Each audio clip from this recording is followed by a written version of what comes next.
एक बरसाती शाम थी। आसमान से जैसे दिन भर की थकान को धोने के लिए बारिश हो रही थी। गांव की एक पगडंडी पर एक नींबू के पेड़ के नीचे कुछ कांप रहा था।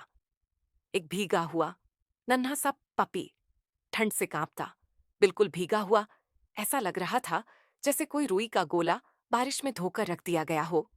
उसी रास्ते से एक लड़का अपने बड़े से जैकेट में घर लौट रहा था। तभी उसे एक धीमी सी करुण सिसकी सुनाई दी। वह रुक गया, ध्यान से सुना, फिर उस आवाज की तरफ बढ़ा।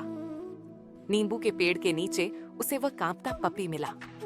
लड़के ने धीरे से उसे अपनी जैकेट में लपेटा जैसे कोई कीमती चीज हो और फुसफुसाकर कहा, अब तुम सुरक्षित हो। पिल्ले की पूंछ हिली, जरा सी। यहीं से उनकी कहानी शुरू हुई। घर पहुंचकर सुखाने का मिशन शुरू हुआ। लड़के ने पूरे समर्पण से पिल्ले को तौलिए से पोंछा। पपी छींकते छींकते अचानक झटका देकर पूरा पानी चारों तरफ फैला देता है, लड़के के चेहरे तक भी। फिर वह अपनी पूंछ के पीछे दौड़ता है, अपनी ही परछाई पर भौंकता है और खाने के कटोरे में मुंह के बल गिर जाता है। लड़का हंस पड़ता है और तभी एक नाम उसके दिमाग में आता है, कोको, क्योंकि वह बिल्कुल कोको जैसा ही लगता था। इसके बाद से कोको और वह लड़का जैसे एक दूसरे की परछाई बन गए। वे गेंद से खेलते, कभी कोको गेंद लाता, कभी चप्पल और एक बार गोभी।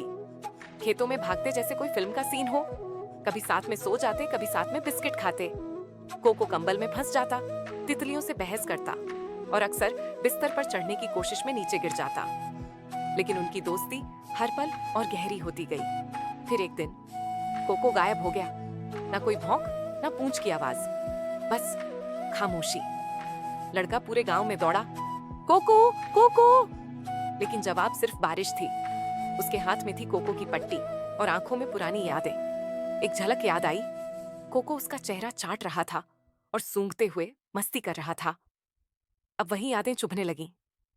तभी एक जानी पहचानी भौंक सुनाई दी। लड़का पलटा और देखा, बारिश में भीगता हुआ कोको उसकी तरफ दौड़ रहा था, जैसे उसके छोटे छोटे पंजों में रॉकेट लगे हों। लड़का घुटनों के बल बैठ गया और कोको उससे ऐसे लिपटा जैसे कोई बिछड़ा हुआ दोस्त सालों बाद मिला हो। जमीन पर गिरा दिया, मुंह पर लार और मिट्टी की मिलीजुली सौगात चिपका दी। ये गंदा था, ये गीला था और ये बिल्कुल परफेक्ट था। उस शाम वे दोनों साथ चल दिए, एक सूरज ढलते आसमान के नीचे। एक इंसान और एक पपी फिर से एक साथ, और शायद हमेशा के लिए। सच्चा प्यार हमेशा लौट कर आता है। दयालु बनो, वफादार बनो, किसी के लिए घर बनो,